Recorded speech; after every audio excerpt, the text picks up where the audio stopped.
Majority Leader.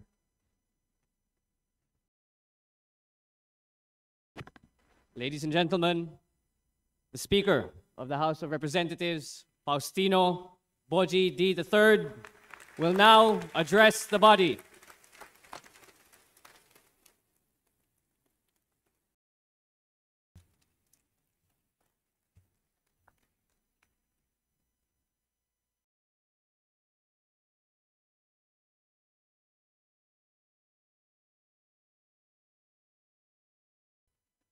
To the honorable members of this August Chamber, the 20th Congress, mga kababayan, magandang hapon sa ating pong lahat. Ako po'y lubos na nagpapasalamat sa mga kasama kong mambabatas sa House of Representatives sa paghalal ninyo sa akin bilang Speaker. Hindi ko po ito inaasahan. Matapos ang ilang dekadang paninilbihan bilang lingkod bayan mula pa kabataang barangay hanggang gobernador ng Isabela, inakala ko na ang susunod na yugto ng aking buhay ay para sa aking pamilya. Ngunit, ibang daan ang inilatag ng ating Panginoon. Dinala niya po ako muli dito sa Kongreso upang mas higit pang palawakin ang aking paglilingkod. Aminado po ako, meron po akong pangamba sa aking dibdib habang iniisip ko ang hamon na katungkulang inaatang sa aking balikat.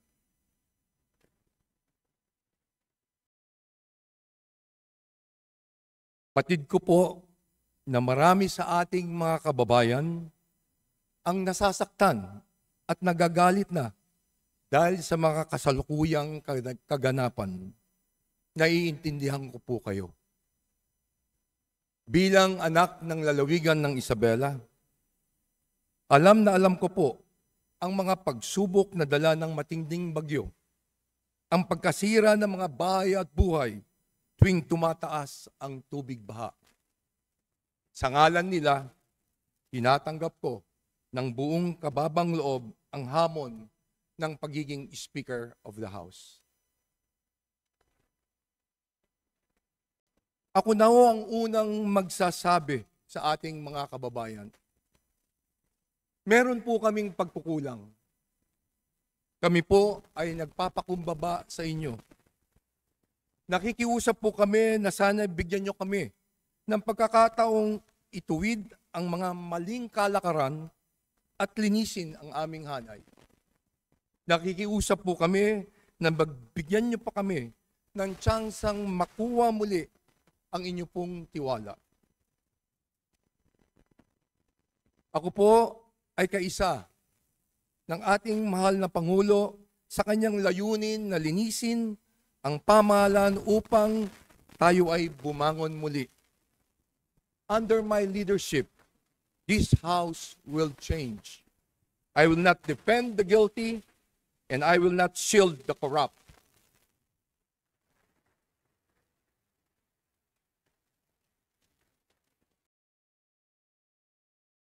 Gaya ng paninindigan ng ating Pangulo, no rank, no ally, no office will be spared from accountability. We must strengthen the Oversight Committee and fully cooperate with the Independent Commission of Infrastructure. Our duty is not to protect each other. Our duty is to protect the Filipino people.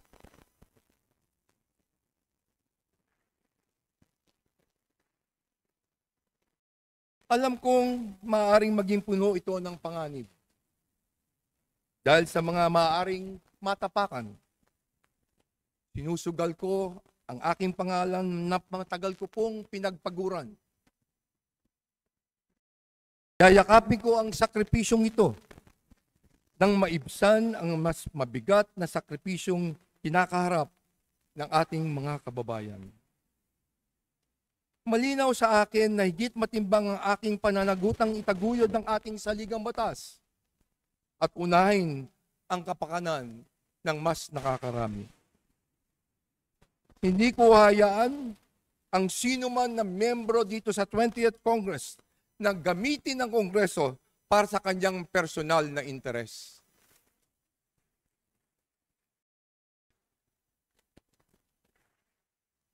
Panahon na nang ituon natin ang ating paningin sa mga pangailangan ng ating mga kababayan. Sila ang rason kung bakit tayo naririto. Huwag sana po natin kalimutan yan. Sila ang unahin natin bago ang pangsariling kapakanan. Kung meron pong dapat na managot sa mga umuugong na mga paratang na ito, titiyakin natin na magiging patas ang mga pagdinig at kung meron mang mga pangalang nabanggit sa mga pagdinig na ito, may mga tamang forum para sila ay makapagpaliwanag. Tayo po ay magiging transparent at accountable sa ating mga gawain. Kung kinakailangan, makipag-ugnayan sa mga naglalabas ng saloobin, ako po mismo ang harap para makipag-usap.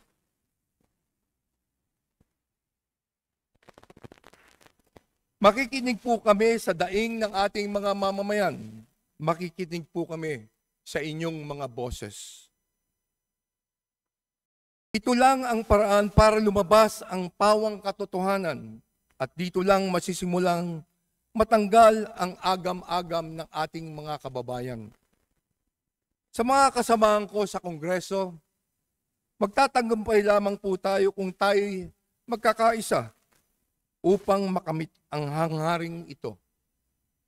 Buo po ang aking paniniwala na mas nakakarami sa ating mga kasamahan ang nangangarap at handang magtrabaho ng tapat para mapabuti ang ating bansa.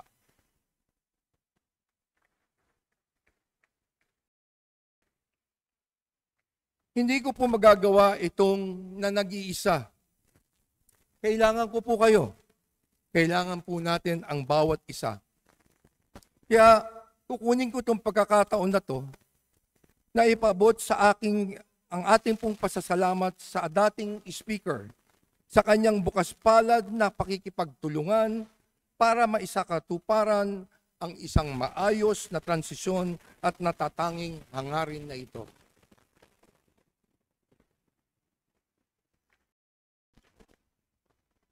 Sa tulong ninyo, sisiguraduhin natin na ang bawat sentimo ng paglalaanan ng budget sa bawat departamento ay tutugma sa pangangailangan ng mamamayang Pilipino.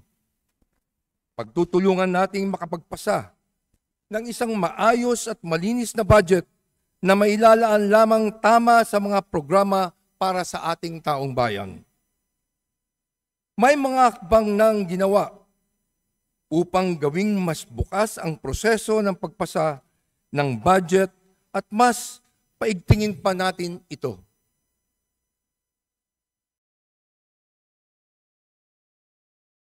Ako po ay handang makinig sa iba't iba nating tinig upang higit ng makaunawa.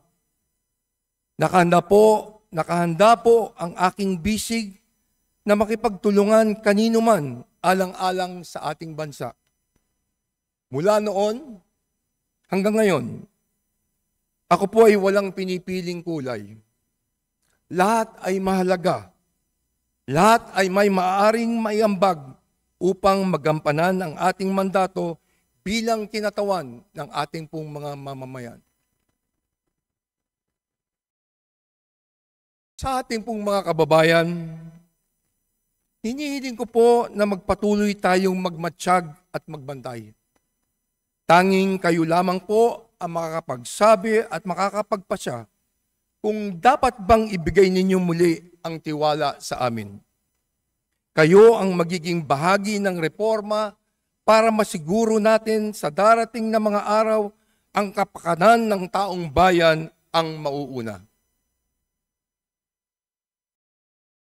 Ngayon na po ang oras, hindi bukas, hindi sa susunod na mga araw. Sama-sama tayong babangon sama-sama tayong kumilos, sama-sama tayong maglingkod. Hindi magiging madali ang ating tatalakayin. Alam kong magiging mahirap para sa ating lahat. Pero gaano man kahirap, kung ito naman ang nararapat, kung ito naman ang tama, ito ang kailangan nating gawin at pagtulungan.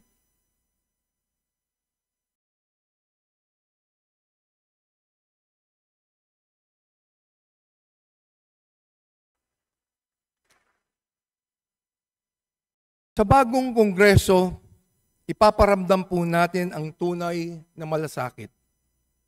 Ipapamalas natin ang tunay na paglilingkod na nakatutok ng buo para sa pag-angat ng buhay ng sambayanang Pilipino. Walang ibang agenda, walang ibang interes. Kapakanan ng Pilipino ang simula, gitna at dulo at wala ng iba.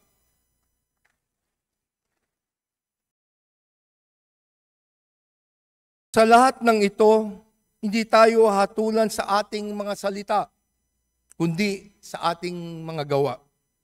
Hindi tayo husgahan sa ating mga pangako, kundi sa ating pagtupad. Kaya hinihikayat ko ang bawat isa na sama-sama nating isulong ang isang bagong Pilipinas na matatag, marangal at nagkakaisa.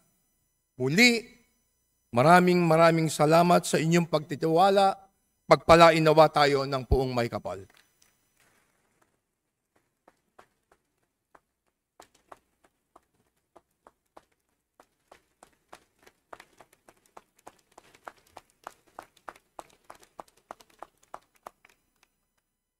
Majority Leader, Mr. Speaker, I move to suspend session for a few minutes. session suspended.